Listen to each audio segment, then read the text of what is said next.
اگر کوئی عورت طلاق یافتہ مرد سے نکاح کرنا چاہے، طلاق یافتہ مرد نہیں ہوتا بھائی، طلاق یافتہ عورت ہوتی ہے. ایک صاحب کہنے لگے میری بیوی نے مجھے طلاق دے دی ہے. بیوی تھوڑی طلاق دیتی ہے، طلاق کا تو مرد دیتا ہے. اگر مرد دیکھیں نکاح نامے میں یہ شرط لگی ہوئی ہے کہ آپ نے بیوی کو طلاق کا اختیار دیا ہے کہ نہیں دیا. اگر آپ بیوی کو طلاق کا اختیار دے بھی دیتے ہیں نا تو بھی بیوی آپ کو طلاق نہیں دے گی، وہ اپنے آپ کو دے گی طلاق آپ سے. سمجھ رہے ہو؟ اگر کوئی مرد اپنی بیوی سے کہہ دے کہ میں نے تمہیں ڈیورس کا حق دے دیا تو بیوی کے پاس بھی ڈیورس کا حق آ جائے گا. اگر آپ ایک دفعہ بھی یہ جملہ کہہ دیں، اگر محدود ٹائم کے لیے دیں تو محدود ٹائم کے لیے آئے گا، لامحدود دیں تو لامحدود. شرط کے ساتھ مشروط کر دیں کہ میں نے تمہیں ڈیورس کا حق دیا بشرطے کہ، تو جو شرط ہوگی پھر اس وقت حق ہوگا اس کے پاس. ایک طلاق کا حق دیں تو ایک طلاق کا حق ہوگا، دو طلاقوں کا حق دیں تو دو کا، تین کا حق دیں تو تین کا. تو یہ مرد اس کا مالک ہے ڈیورس کا، تو یہ دوسرے کو بھی مالک بنا سکتا ہے. سمجھتے ہو؟ بلکہ یہ بھی کہہ سکتا ہے کسی دوست سے، کہنا زیادہ نہیں بتاؤں گا پھر آپ لوگ کہنا نہ شروع کر دیں. تو جب بیوی کو کوئی ڈیورس کا حق دے گا تو عورت میاں کو طلاق نہیں دے گی، وہ طلاق کس کو دے گی؟ اپنے آپ کو دے گی. وہ یوں الفاظ کہے گی کہ میں نے اپنے اوپر طلاق واقع کر لی ہے. سمجھتے ہو؟ کیونکہ شوہر کو شوہر طلاق کا محل ہی نہیں ہے نا، وہ ہے ہی نہیں. وہ تو طلاق تو شوہر ہے جو بیوی کو، دیکھو طلاق کہتے ہیں آزادی کو. طلاق کس کو کہتے ہیں؟ آزادی. تو عورت باؤنڈ ہوتی ہے، طلاق کے بعد عورت اس باؤنڈ ہونے سے کیا نکل جاتی ہے؟ آزاد. مرد تھوڑی باؤنڈ ہوتا ہے. نہیں آئی بات سمجھ؟ اس میں بڑی حکمتیں ہیں اس فلسفے میں. دیکھو مرد ذمہ دار تو ہوتا ہے کہ عورت کے جو حقوق ہے ادا کرے. اس کو آپ باؤنڈ ہونے سے تعبیر کر دیں تو الگ بات ہے. ہوتا کیا ہے؟ اصول یہ ہے من حبس لأجلہ فعلیہ نفقتہ. آپ کی وجہ سے جب کوئی باؤنڈ ہوتا ہے نا تو آپ پر اس کی مالی ذمہ داریاں آپ پر ہوتی ہیں. سمجھتے ہو؟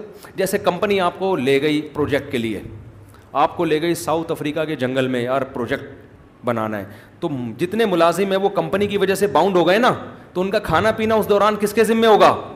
کمپنی کے ذمہ. علاج معالجہ کھانا پینا. تو کمپنی کو ہم یہ نہیں کہیں کمپنی باؤنڈ ہو گئی ہے، کمپنی ذمہ دار تو ہے کہ اپنے ملازمین کو اور جو ماتحت ہیں، بعض دفعہ ملازمین نہیں ہوتے، کوئی بھی پروجیکٹ کسی کو دے دو تو وہ باؤنڈ بہرحال آپ کی وجہ سے ہوتے ہیں. تو جو بھی کسی کی وجہ سے باؤنڈ ہوگا تو جو باؤنڈ کرنے والا ہے اس کے ذمہ ان کا نان نفقہ ہوتا ہے. ججز کی تنخواہ، فوج کی تنخواہ، یہ کس کے ذمہ ہوتی ہے؟ گورنمنٹ کے. کیوں؟ فوجی باؤنڈ کس کی؟ ملکی سرحدوں پر ہوتے ہیں نا، وہ گورنمنٹ کی وجہ سے باؤنڈ ہوتے ہیں کہ بھئی ہم نے ملک کے لیے اپنے آپ کو باؤنڈ کر لیے. اب ان کی ساری تنخواہ اور ساری ذمہ داریاں، حتیٰ کہ علاج معالجہ گھر دینا، ساری حکومت اٹھاتی ہے نا. اگر حکومت نہ اٹھائے تو فوجی کہے گا بھائی میں تو جنگ کے لیے ہر وقت تیار ہوں، ٹریننگ کر رہا ہوں، میں نے تو اس چکر میں نہ پراپرٹی بنائی، نہ میں نے ٹھیلا لگایا، نہ میں نے بزنس کیا. یہ کہہ سکتا ہے وہ. تو اس لیے اس کی تمام جو بھی کسی کے لیے باؤنڈ کر دے گا اپنے آپ کو، تو شریعت کا بھی اصول ہے، دنیا کا بھی لا ہے کہ اس کی تمام بیسک ذمہ داریاں کس پر ہیں؟ اس شخص پر ہیں یا اس ادارے پر ہیں جس کے لیے آپ باؤنڈ ہوئے ہو. تو وہ ادارہ باؤنڈ نہیں ہوتا، ادارہ آزاد ہے لیکن ذمہ دار ضرور ہے. تو اسی طرح رخصتی اسلام میں عورت کی ہوتی ہے، مرد کی نہیں. میاں اپنے گھر میں ہوتا ہے یا اپنے لیے گھر ارینج کر لیتا ہے. دوسرا، لڑکی اپنے باپ کے گھر کو چھوڑ کر شوہر کے لیے باؤنڈ ہو جاتی ہے اس کی خدمت کے لیے کہ اب میں آپ کے ساتھ زندگی بتاؤں گی، ٹھیک ہے نا، اور آپ کی مرضی کے بغیر میں گھر سے باہر نہیں جاؤں گی، آپ کی مرضی کے بغیر کسی کو گھر میں نہیں آنے دوں گی، آپ کی اولاد کی پرورش کروں گی. تو باؤنڈ کون ہوا ہے؟ عورت. تو شریعت کہتی ہے اس نے تمہاری خاطر قربانی دی ہے تو اب اس کی مالی ذمہ داریاں کس پر ہیں؟ تم پر. تو آپ کی رخصتی نہیں ہوئی، لہذا آپ نے گھبرانا نہیں ہے.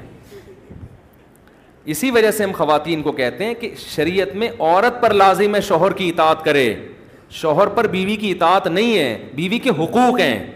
کمپنی ماتحتوں کی اطاعت تھوڑی کرے گی، ہاں ماتحتوں کے حقوق کا خیال کرے گی. اطاعت ماتحتوں نے کمپنی کے آرڈر کی کرنی ہے.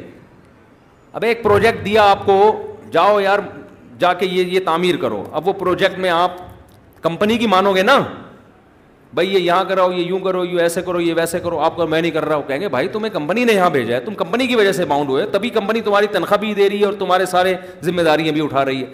تو یہی معاملہ عورت اور مرد کا ہے اسلام میں، جو نکاح کا فلسفہ ہے. عورت باؤنڈ ہو گئی ہے شوہر کے لیے، اب شوہر کے ذمے ہے اس کا نان نفقہ، اس کے ساری ذمہ داریاں، اطاعت نہیں، ذمہ داریاں. ہاں اطاعت میں یہ کہ اگر وہ کہتی ہے کھانا کھلانے لے جاؤ تو یہ اطاعت میں نہیں، یہ تو ویسے ہی آپس کے تعلقات کی بات ہے نا. کہیں ایسا نہ ہو آپ چنگیز خان بن جائیں، بیگم کہے کہ آج مجھے ڈنر پہ لے کے جاؤ، آپ کو شوہر کی بیوی پر کی اطاعت شوہر پر لازم نہیں ہے. تو یہ چیزیں اطاعت یا فرما برداری میں نہیں آتی، یہ آپس کے اچھے تعلقات میں آتی ہیں. ہمارے نبی نے تو دعوت دی کسی نے تو آپ نے فرمایا جب تک عائشہ کو نہیں بلاؤ گے میں دعوت میں نہیں آؤں گا. تو اخلاقیات کا دائرہ الگ ہے، لا اور قانون کا دائرہ الگ ہے. بائی لا عورت پابند ہے، شوہر کی مان کے چلے. وہ سمجھتے ہو کہ نہیں سمجھتے؟ تو اسی طرح طلاق بھی عورت دے گی تو شوہر کو نہیں دے گی، اپنے آپ، کیونکہ طلاق کا مطلب آزاد. تو آزاد وہ ہوتا ہے جو باؤنڈ ہوا ہو، سمجھتے ہو؟ میاں تو باؤنڈ ہوا ہی نہیں تھا تو آزاد کہاں سے ہوگا؟ غیر مسلموں کے ہاں ہو رہا ہوتا ہے کہ عورت بھی شوہر کو طلاق دے رہی ہے، تو کچھ نیچر کے بالکل خلاف ہو گئے نا وہ لوگ. تو وہ عجیب سا سارا ان کا فیملی سسٹم ہی تباہ و برباد ہو گیا اس چکر میں. چلو بھائی کافی ہو گیا میرا خیال. کون تھا سوال؟ پورا نہیں ہوا؟ ہاں تو کہہ رہے ہیں اگر کوئی عورت مرد سے نکاح کرنا چاہے تو طلاق یافتہ مرد سے نکاح کرنا چاہے تو اس کی پہلے والی طلاق کی تصدیق کرے، جبکہ مرد اپنی بیوی پر الزام لگا رہا ہوتا ہے کہ وہ بد اخلاق تھی، کردار کی اچھی نہیں. یعنی کسی آدمی نے کسی خاتون کو طلاق دی، اب اس بندے سے کوئی خاتون نکاح کرنا چاہ رہی ہیں تو یہ تحقیق کرنا چاہ رہی ہیں کہ ہو سکتا ہے مرد نے غلط طلاق دی ہو، وہ عورت بیچاری مظلوم ہو، یہ ظالم ہو. تو ہم یہ تحقیق کریں یا بغیر تحقیق کے شادی کر لیں؟ تو بھائی تھوڑی بہت تحقیق تو کرنی چاہیے. بعض لوگوں کو چسکا ہوتا ہے طلاق دینے کا، ان میں برداشت ہی نہیں ہوتی. ذرا سی بات ہوئی دھڑ دھڑ طلاقیں دے کے فارغ کر دیا، تو کل اس کو آپ پر بھی ذرا سا غصہ آئے گا، دھڑ دھڑ. ایک صاحب مجھے ملے، ایک شادی ہوئی نہیں بنی، طلاق دے دی. دوبارہ شادی ہوئی نہیں بنی، طلاق دے دی. تیسری بار شادی ہوئی نہیں بنی، طلاق دے دی. چوتھی بار شادی ہوئی نہیں بنی، طلاق دے دی. تو میرا ان سے کوئی کام تھا، انہوں نے مجھے کوئی کام میرے ذمہ لگایا، تو مجھے کسی نے کہا ان سے تعلق ختم کر دو، ذرا سی بھی نہیں بنی آپ کو یہ کیا کر دیں گے؟ Kick out. ان کا کام ہی یہی ہے. تو چلو ایک سے نہیں بنی، دو سے، تین سے، یہ ایسا بھی تو ہو سکتا ہے ان کی بیوی کی غلطی ہو، لیکن ایسے آدمی سے کوئی عورت شادی کرے گی تو پہلے اتنا تو حق بنتا ہے بھائی ان چاروں کو کیوں چھوڑا. تو تھوڑی سی ہلکی پھلکی تحقیق کریں، بہت زیادہ ممکن ہے نہیں.